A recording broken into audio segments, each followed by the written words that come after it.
ओम श्री गणेशाय नमः। ओम ऐं सरस्वत्यै नमः। ओम श्री सद्गुरुवे नमः। ओम नमः शिवाय। अष्टावक्र मुनि से राजा जनक ने पूछा था कि हे गुरुवर, मुक्ति और ज्ञान की प्राप्ति कैसे होती है और वैराग्य कैसे विकसित होता है। पहले श्लोक में पूछा था।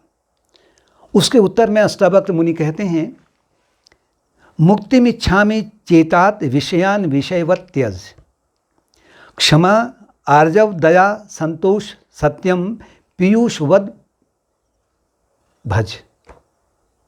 हे बालक, यहाँ पर अष्टावक्र मुनि राजा जनक से आयु में छोटे हैं। राजा जनक आयु में बहुत बड़े हैं शरीर की आयु से, लेकिन अष्टावक्र मुनि ज्ञान में प्रौढ़ हैं, अत्यंत वृद्ध हैं कहें। ज्ञान का क्या वो अपार भंडार हैं। और राजा जनक ऐसा नहीं कि वो कम हैं, लेकिन वो एक शिष्य के रूप में विनम्र भाव से पूछ रहे हैं, तब उनको बालक कहा गया। बालक का तात्पर्य कि जो एक सौम्यता से सब कुछ समझने का प्रयत्न करता है।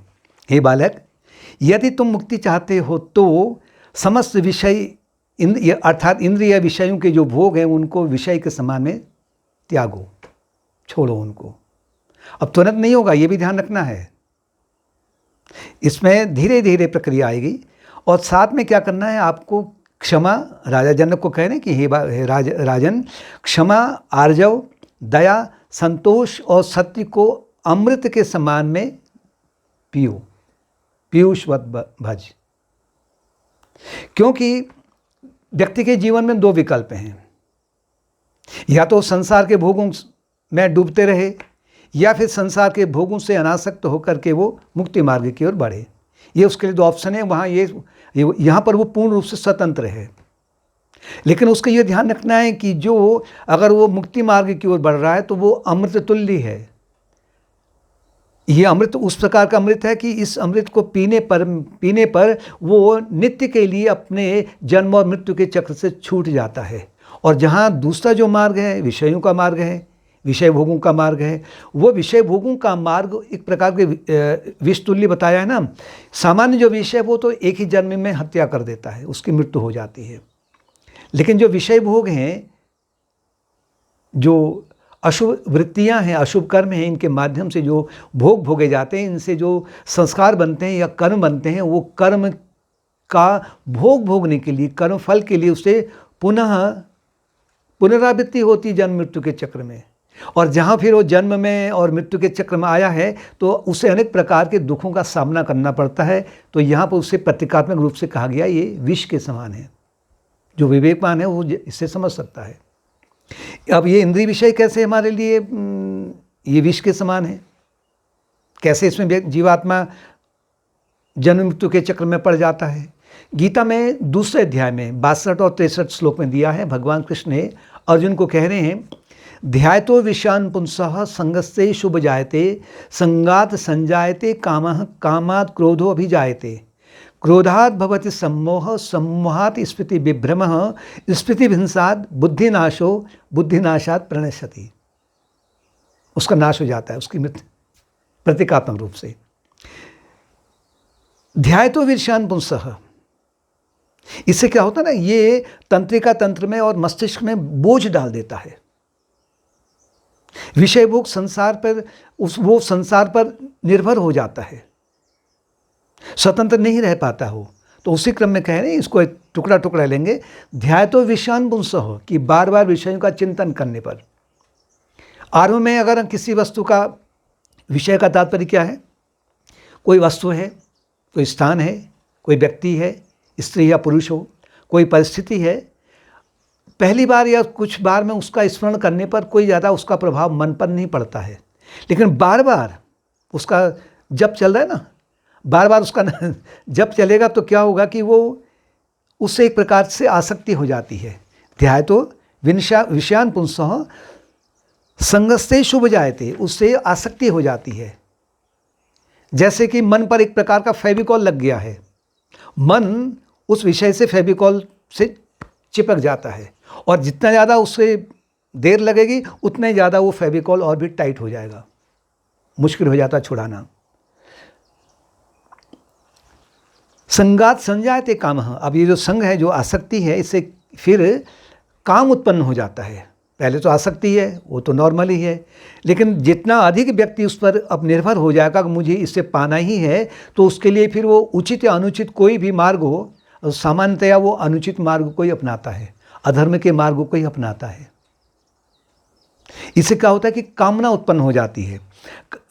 कामना का तात्पर्य है कि जो उसकी जो ईगो है, अहंकार है, वो राजसी और तामसी अहंकार में परिवर्तित हो जाता है। और ये जो कामना है ना, इस कामना में अगर वो वस्तु उसको प्राप्त करने के लिए वो एक प्रकार का ये खुजली है, दाद की खुजली होती है। जितनी इस खुजली को किया जाएगा, उतना ही वो जो दाद है वो बाद में और फैलने लग जाता है, फिर वो कोढ़ का रूप ले लेता है। कामात क्रोध भी जाती है। अब कामना तो अप्रबल हो गई है कि मुझे इसको पाना ही पाना है, वो उसके लिए भरसक प्रयत्न करता है। अब इसमें दो ऑप्शन हैं। काम से क्रोध उत्पन्न होता है, मतलब क्रोध कैसे होता है? क्रोध दो प्रकार का है, या तो वो वस्तु प्राप्त हो गई या नहीं प्राप्त हो गई, दोनों में से एक तो होगा ही होगा। अगर वो प्राप्त हो गई तो फिर उसके पैर जमीन पर नहीं पड़ते हैं, उसका मोबाइल भी नीचे नहीं रहता है, बल्कि वो निरंतर अपने मोबाइल को पकड़ करके इस मैसेज को वायरल करते रहता है, मुझे ये प्राप्त हो गया है। नींद नहीं आती है और भटकते रहता है निरंतर। इससे भी जहाँ मन एजिटेट हो जाता है या उद्विग्न हो जाता है, इससे भी क्रोध कहते हैं। क्रोध में मन अशांत हो जाता है ना, तो यहाँ भी तो मन अशांति हो जाता है। अगर नहीं प्राप्त हुई तो फिर सबको प्राप्त मालूम ही है कि क्रोध क्या होता है। अब क्रोध से क्या होता है कि उससे अब बैरभाव उत्पन्न हो जाता है, जिसने बीच में बाधा डाली थी, क्योंकि विवेक तो उसके पास है ही नहीं। इससे इस क्रोध से क्रोधात भवति सम्मोह। अब इस क्रोध से वो मोहग्रस्त हो जाता है कि मेरे जीवन का लक्ष्य क्या है, मुझे क्या करना है, उससे भूल करके वो भटक जाता है। और ये इसमें उसकी जो विवेक शक्ति है उसको एक प्रकार से लूट ली जाती है, या कहें कि जो उसकी जो बुद्धि है ना, या स्मृति, उसकी जो स्मृति है वो भटक जाती है। वो जीवन का लक्ष्य क्या है उसको ठीक से याद नहीं रहता है। उस ओर तो बिल्कुल वो एक प्रकार से धूल डाल देता है। 2-4 मुट्ठी रेत की पकड़ी, कीचड़ का पकड़ा, ढक दिया उसे। इसे मोह कहते हैं। जैसे धृतराष्ट्र था, धृतराष्ट्र अपने पुत्र से मोह के कारण में एक प्रकार से दोनों के बीच में फेविकॉल लग गया था, टाइट हो गया था। उचित क्या उसे पता है, लेकिन उसे अनुचित को ही पकड़ना है। और इससे क्या होगा कि सम्मोहात स्मृति विभ्रम, अगर उसे मोहग्रस्त हो गया है तो उसका विवेक शक्ति अगर खो गई है तो इससे उसकी जो स्मृति है वो भटक जाती है। वो उसकी स्मृति केवल इसी में रहती है और लोगों को देखते हुए कि जब तक ये संसार के भोग मुझे प्राप्त नहीं होंगे तब तक मुझे सुख नहीं मिलेगा, मुझे दुख मिलेगा अगर नहीं मिलेंगे तो। जिनको मिला हुआ है बड़े सुखी हैं, एक प्रकार की वो एक आगे इससे कहते कि सम्मोहित हो जाता है, वो पैरालिसिस हो जाता है। अगर कहें तो उसकी जो बुद्धि है वो पैरालिसिस हो जाती है, पैरालाइज हो जाता है उसमें। स्मृति विंसात बुद्धि नाशो, अगर स्मृति, क्योंकि स्मृति का संबंध किससे? बुद्धि से है। अगर स्मृति ही नहीं रहेगी तो बुद्धि अपना काम कैसे करेगी? बुद्धि भटक जाएगी। तो बुद्धि का प्रयोग ठीक से नहीं करने पर यहाँ की जो उसकी जो स्वतंत्रता है जीवन की, वो सब अधिकांश वो समाप्त हो जाती है। उसकी जो विल पावर है वो मंद पड़ जाती है। हो सकता है कि वो और मामले में उसकी विल पावर बहुत तेज हो, अशुभ संसार के मामले में, विषय भोग के मामले में, लेकिन जो वास्तविक जो उसका जो विल पावर है वहाँ वो भटक जाता है, वो समाप्त हो जाती है। और बुद्धि नाशात प्रणश्यति, अगर बुद्धि ठीक से काम नहीं करेगी, विवेक ठीक से काम नहीं होगा, विवेक से काम नहीं होगा, तो क्या है कि वो उसके जीवन का जो लक्ष्य है कि मुझे मुक्ति पानी है, मुझे बुद्धत्व पाना है, तो इससे भटक करके वो क्या होगा कि वो संसार के में और अधिक उलझ जाता है। इसे कहते हैं कि प्रणश्यति, अर्थात वो जो भी कर्म करता है वो सकाम कर्म होते हैं, और वो भी अधर्म से युक्त या पाप कर्म में होते हैं। तो वो जो जो कर्म बनते हैं उन कर्मों का भोग भोगने के लिए, कर्म फल का प्राप्त करने के लिए उसे फिर पुनर्जन्म की प्रक्रिया में आना पड़ता है, जाना पड़ता है। इसे कहते हैं प्रणश्यति। प्रतीकात्मक रूप से उसका नाश हो जाता है। जबकि जीवात्मा क्या है? अजर अमर है। वो अपने आप को समझ लेता है। वो नित्य प्रति अनेक जन्मों में अपनी हत्या कर रहा है। इसके बदले कह रहे हैं,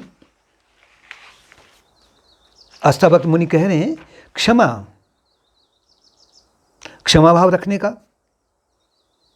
आर्जव यानी निष्कपटता, एक जैसे बच्चे का स्वभाव होता है, जो मन में सोचा है वही बोलना है, वही करना है।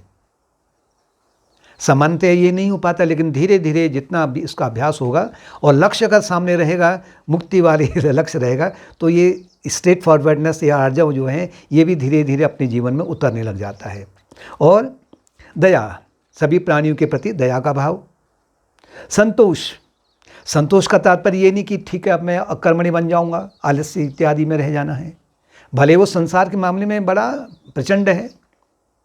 संतोष का तात्पर्य है जीवन एक सरल मार्ग से, सरल है, शांत है, धैर्ययुक्त जो जीवन है उसमें अपने शुभ पुरुषार्थ को करते हुए जीवन में आगे बढ़ने का प्रयत्न करना है। और इनको सत्य को, सत्यवाणी है या सत्य वचन है, और जो सत्य अर्थात आत्मन है उसको अपने सामने उसको एक लक्ष्य रखते हुए इनको अमृत के समान में, पीयूषवद, इनको अमृत के समान में इनको निरंतर इनका सेवन करो।